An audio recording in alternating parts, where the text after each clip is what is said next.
Healthy morning, students. Healthy morning, students. In last lecture, we have discussed about the kind of diseases, है ना? Acute short-term disease, chronic long-term disease, infectious. Those disease we spread in our body through fungi, bacteria, virus, nematodes are called, or protozoans are called infectious disease, like cholera, typhoid, loose motion, etc. And then we have discussed about non-infectious disease also, the disease which does not spread through this all microorganism like bacteria, virus, fungi, nematodes and protozoan. They are called non-infectious disease like diabetes, blood pressure, etc. Then we have discussed the contaminated disease and non-contaminated disease. Now, communicable and non-communicable. Communicable disease are those disease which spread through contact. For example, this COVID-19, then conjunctivitis, आँखें आना, ठीक है, sneezing, cough, flu. So these are the contaminated disease. After then we had discussed about whenever this organism or this pathogen enter in our body, they target particular organ and that organ get damaged. For example, if through nose virus enter in our body, then it damage the lungs and we suffer from TB. If bacteria through contaminated food enter into mouth, through mouth bacteria enter. See, through mouth bacteria and virus both can enter. If through mouth bacteria enter, then it will go in a small intestine and it will damage the small intestine. It will give us cholera. Same, if bacteria or some virus enter through mouth and if it reach to throat, then it gives us throat infection and sometimes thyroid also, क्योंकि thyroid गले में इस part में होता है, ठीक है. अगर if virus enter through mouth, it will go in a liver and will give us jaundice. So we have studied how microorganism target particular organ and we suffer from the disease. And after then we have studied कि antibiotic मतलब medicines जो हम लेते हैं, it is different for different microorganism. So first of all we should know कि particular disease is occurred through which pathogens, जैसे typhoid, cholera, ये सब है बैक्टीरिया से होता है. तो अगर डिसीज़ होते तो हम बैक्टीरिया को मारने की दवाई देंगे and we know the pathway of bacteria. Bacteria form cell wall. अगर हम सेल वॉल का फॉर्मेशन रोक देंगे तो बैक्टीरिया मर जाएगा and will cure from the disease, ठीक है. That's why it is necessary to know कि particular disease occur through which pathogens, but we know very well कि virus does not have any pathway, so it is difficult to kill the virus through antibiotic. But in our body we are having one thing which kill the virus, that is our immune system. Immune system its own kill the virus, and whatever antibiotic we take during the viral infection or viral disease, जैसे fever हुआ है, कफ, sneeze, इसकी जो भी हम दवाइयाँ लेते हैं एंटीबायोटिक, वो वायरस को नहीं मारती है. Strengthen our immune system and our immune system itself kill the viruses and we get cure from the disease.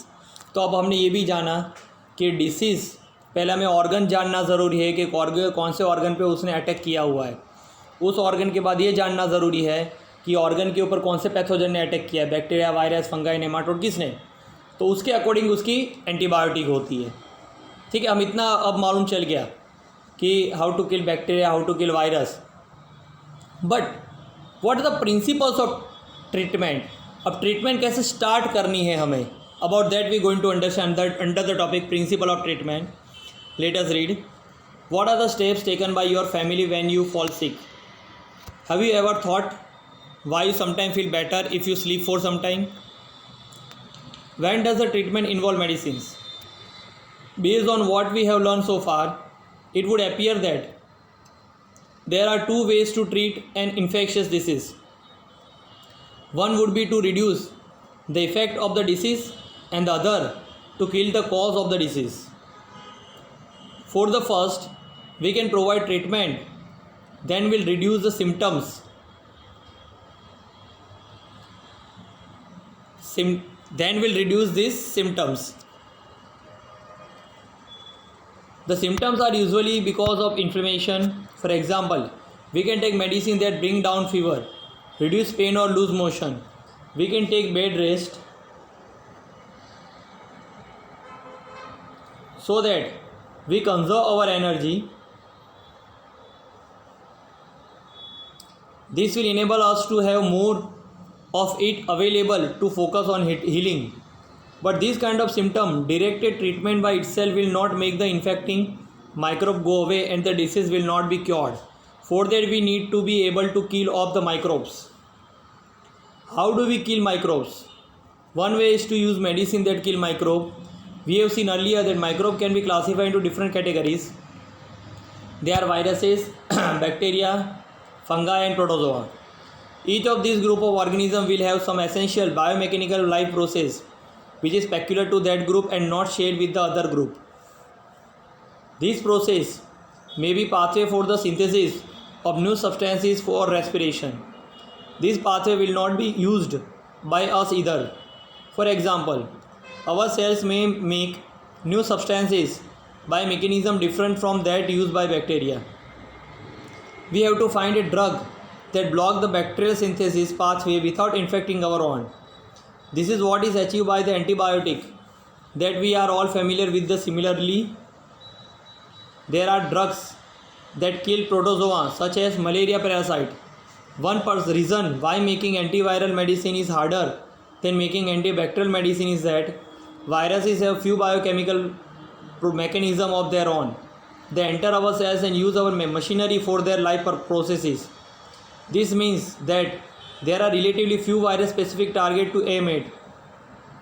Despite this limitation, there are now effective antiviral drugs. For example, the drug that keep HIV infection under control. Look, so here we are studying the principle of treatment. Principle of treatment. First of all, if some symptoms we see in our body, on our body, for example, if we are having mosquito bite on our body, then we'll feel inflammation, यानी में जलन होगी वहाँ पर.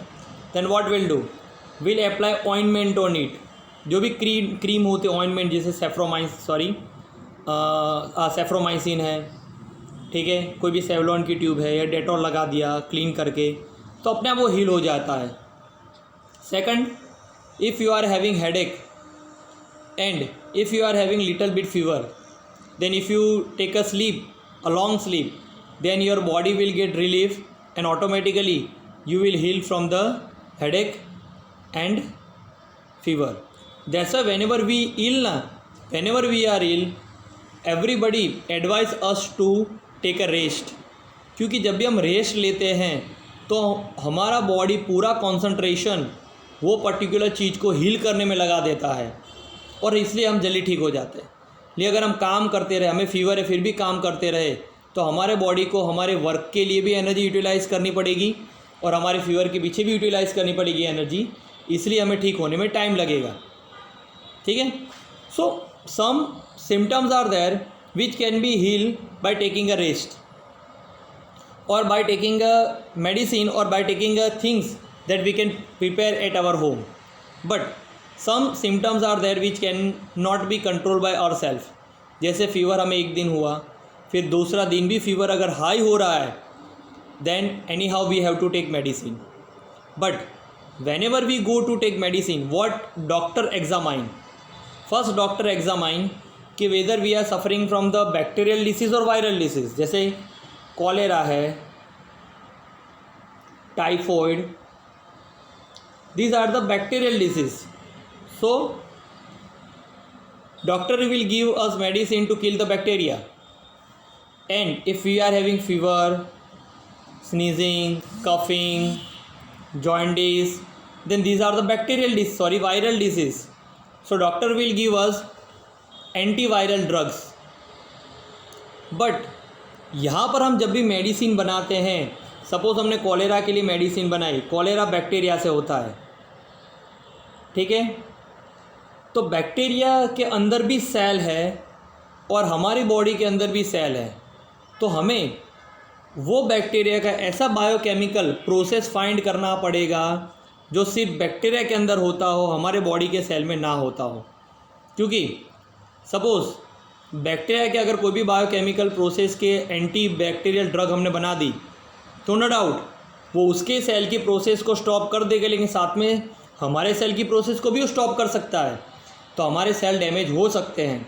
तो हमें ऐसी medicine बनानी पड़ेगी कि जो सिर्फ बैक्टीरिया के अंदर की बायोकेमिकल प्रोसेस को स्टॉप करे, हमारे सेल के अंदर की नहीं। वो है सेल फॉर्मेशन। बैक्टीरिया अपने सराउंडिंग सेल वॉल फॉर्म करता है, इसलिए हमारे बॉडी का कोई भी सेल वॉल फॉर्म करता नहीं है। तो जो भी एंटी बैक्टीरियल ड्रग्स होती है वो क्या करती है, वो ये सेल वॉल जो फॉर्म करता है बैक्टीरिया, उसकी सेल वॉल को ब्रेक कर देती है, तो बैक्टीरिया मर जाता है and we get cure from the disease. लेकिन ये मेडिसिन हमारे सेल को इफेक्ट नहीं करती। क्यों? क्योंकि ये मेडिसिन सिर्फ सेल वॉल को ही इफेक्ट कर सकती है और हमारी बॉडी में तो सेल वॉल फॉर्म होती ही नहीं है। तो in this we never harm from the anti bacterial medicine. But if you talk about the virus, all the biochemical process of virus is same as अवर।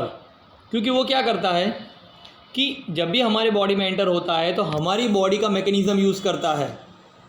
तो अगर यानी हमारे बॉडी का जो मैकेनिज़्म है वही उसका मैकेनिज़्म है, तो अगर हमने उसकी मैकेनिज़्म को मारने के लिए ड्रग बनाई तो वो हमारे सेल के मैकेनिज़्म को भी इफ़ेक्ट करेगा। इसलिए एंटीबैक्टीरियल ड्रग बनाना जितना इजी है उतना एंटीवायरल ड्रग बनाना इजी नहीं है। इसलिए कोरोना वायरस की दवाई बनाने में भी टाइम लग रहा है ना।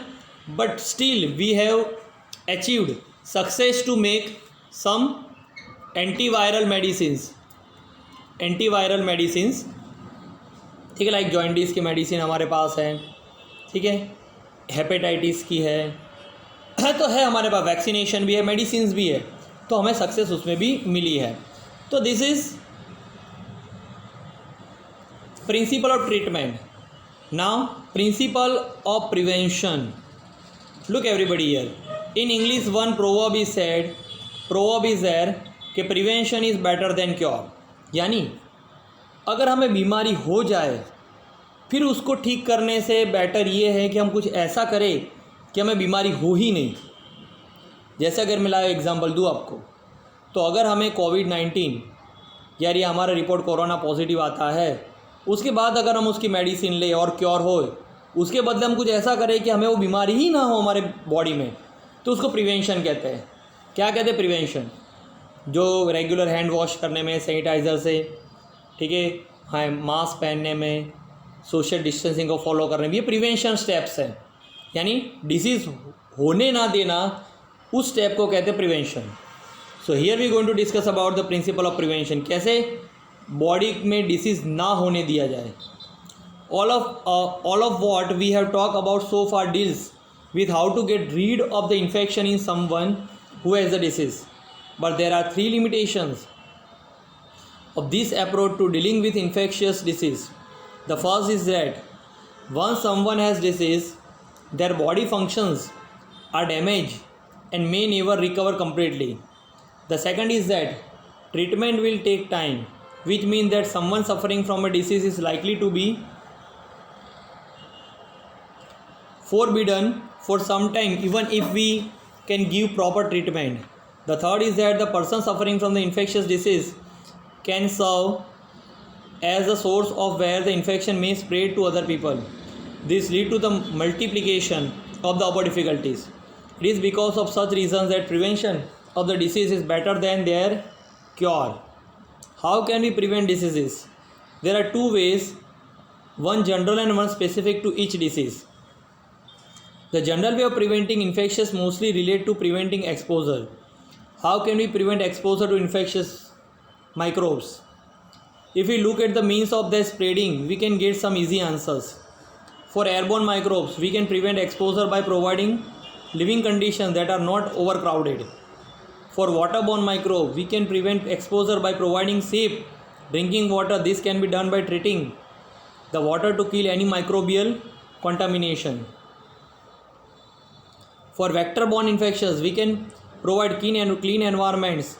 This would not, for example, allow mosquito breeding. In other words, public hygiene is one basic key to the prevention of infectious disease. In addition to these issues that relate to the environment, there are some other general principles to prevent infectious disease. To appreciate those principles, let us ask question we have not looked at so far.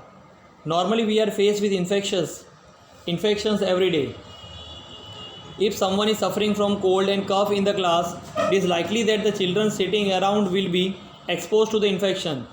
But all of them do not actually suffer from the disease. Why not? This is because the immune system of our body is normally fighting off microbes. We have cells that specialize in killing infecting microbes. These cells go into action each time infecting microbes enter the body. If they are successful, we do not actually come down with any disease. The immune cells manage to kill off the infection long before it assumes major proportion. As we noted earlier, if the number of the infecting microbes is controlled, the manifestation of disease will be minor. Other words, becoming exposed to the infected with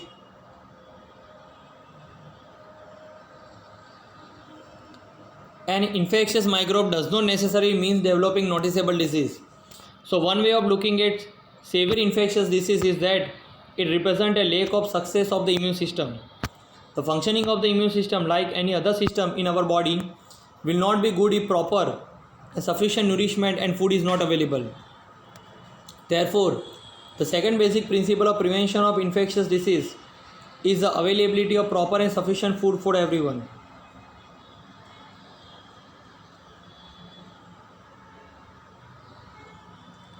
These are the general ways of preventing infections. What are the specific ways? They are related to the peculiar property of the immune system that usually fight off microbial infection. Let us cite an example to try and understand this properly. These days there is no smallpox anywhere in the world, but as recently as 100 years ago, smallpox epidemics were not at all uncommon. In such an epidemic, people used to be very afraid of coming near someone suffering from the disease, since they were afraid of catching the disease. However, there was a group of people who did not have this fear. These people would provide nursing care of the victims of smallpox. This was a group of people who had smallpox earlier and survived it, although with a lot of scarring. In other words, if you had smallpox once, there was no chance of suffering from it again. So having the disease once was a means of preventing subsequent attack of the same disease. This happened because when the immune system first sees an infectious microbe, it responds against it and then remember it specifically. So the next time the particular microbe or its close relative enter the body, the immune system responds with even greater vigor.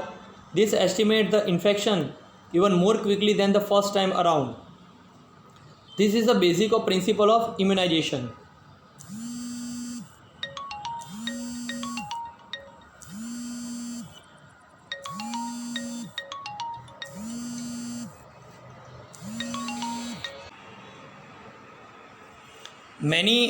Just a minute.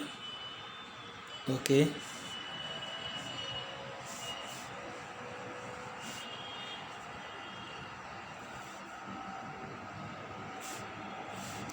Many such vaccines are now available for preventing a whole range of infectious disease and provide a disease-specific means of prevention. There are vaccines against tetanus, diphtheria, whooping cough, measles, polio, and many others. These form of the public health program of childhood immunization for preventing infectious diseases. See, tetanus मतलब क्या होता है कि इसको धनूर कहते हैं हमारी local language में। अगर मैं बात करूँ तो कोई लोहे की चीज़ जो होती है ना, वो उससे अगर हमारा कोई बॉडी का पार्ट कट जाता है तो वो जो भी मेटल, लोहा मतलब मेटल, कोई भी मेटल, तो मेटल क्या करता है कि हमारे ब्लड में एक इन्फेक्शन फैलाता है। जिसकी वजह से हमारे बॉडी पार्ट में इन्फेक्शन दिखता है, जिसको टेटनस कहते हैं, तो उसकी वैक्सीनेशन अवेलेबल है। अगर आपने एक बार टेटनस की वैक्सीन ले ली है तो अगर आप फ्यूचर में कोई भी अगर मेटल से आपका बॉडी कट होता है तो आपको कोई प्रॉब्लम नहीं होगा। डिप्थेरिया कुछ थोड़ी खांसी से रिलेटेड बीमारी है। वूपिंग कफ, ये कफ तो मालूम है, मीसल्स आपको मालूम है, पोलियो आपको मालूम है, तो ये सबकी वैक्सीनेशन हमारे पास ऑलरेडी अवेलेबल है, जो चाइल्डहुड में ही हम दे देते हैं। Of course such a program can be useful only if such health measures are available to all children. Can you think of reason why this should be so? Some hepatitis virus which cause jaundice are transmitted through water. There is a vaccine for one of them, hepatitis A, in the market, but the majority of the children in many parts of India are already immune to hepatitis A by the time they are 5 years old. This is because they are exposed to the virus through water. Under these circumstances, would you take the vaccine?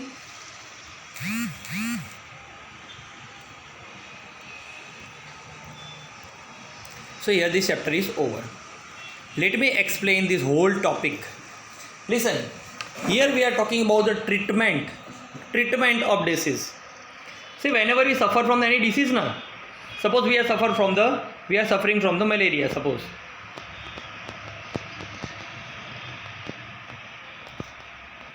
Then what malaria will do? Malaria will infect our small intestine, है कि नहीं? तो एक तो हम infected हुए, वो एक तो हमारे सेल डैमेज करेगा, ऊपर से जब उसकी मेडिसिन लेंगे तो उसकी कुछ साइड इफ़ेक्ट अगर हमारी बॉडी में होती है तो दूसरे सेल भी डैमेज हो गए। बैक्टीरिया को तो मारेगा ही, हमारे बॉडी में साइड इफ़ेक्ट भी देता है वो। और उतने टाइम के लिए हमें मलेरिया होता है तो 5 डेज़ के लिए आपको बेड रेस्ट लेना ही पड़ेगा। तो 5 डेज़ के लिए आपके बॉडी में पेन होता है, वीकनेस लगती है, ठीक है, ये सब चीज़ें होती है, मेडिसिन आपको लेनी पड़ती है।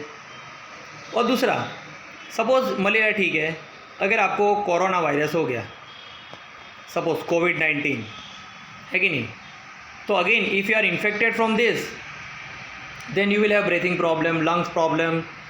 सो whatever days it take to get cure, that much days you have to take medicine every day, है ना। So that medicine no doubt will kill the virus and it will effect on your body also. Even आप इससे जब recover हो जाओगे तो उसके बाद भी आपको वीकनेस लगेगी। और इवन ये अगर आप जिस टाइम के लिए बीमार हो, अगर आपके कांटेक्ट में दूसरा पर्सन आया तो इन्फेक्शन भी उसके अंदर पास हो जाएगा।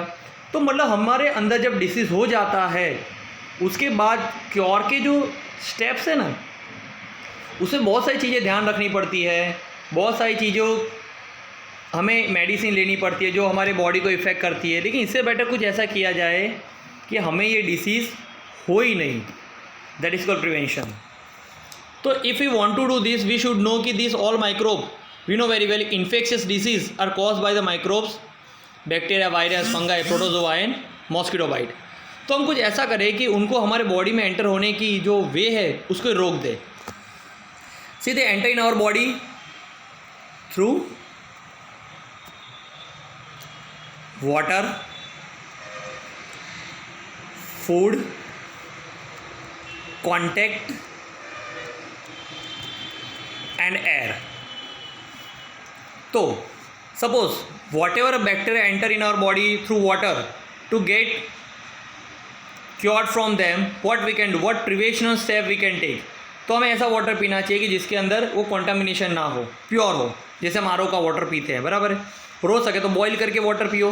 तो बॉईल करके वाटर पीने से क्या होगा, वाटर रिलेटेड जितने डिसीज़ हो आपको होगा नहीं, क्योंकि वाटर को बॉईल करने से सारे बैक्टीरिया मर जाते हैं, तो आपको वाटर रिलेटेड कोई डिसीज़ नहीं होगा। फूड के थ्रू बैक्टीरिया, वायरस हमारे बॉडी में जो एंटर होते हैं, यानी माउथ के थ्रू ऑब्वियसली फूड के थ्रू एंटर होंगे बैक्टीरिया, वायरस। तो उसके लिए हमें बाहर का खुला खाना नहीं चाहिए, ठंडा खाना नहीं चाहिए, ठीक है। ऐसा खाना चाहिए कि जिसके ऊपर फ्लाई बैठी हो, गंदे हाथों से बनाया हुआ खाना नहीं खाना चाहिए। तो अगर हम ऐसा हेल्दी फूड खाएंगे तो फूड से रिलेटेड भी कोई प्रॉब्लम नहीं होगा हमें। थर्ड है कॉन्टैक्ट। सपोज़ कॉन्टैक्ट से भी बहुत सा डिसीज़ फैलते हैं, जैसे कोरोना वायरस की बात करो, कंजक्टिवाइटिस की बात करो, स्नीजिंग, कफिंग, ये सब चीज़ें।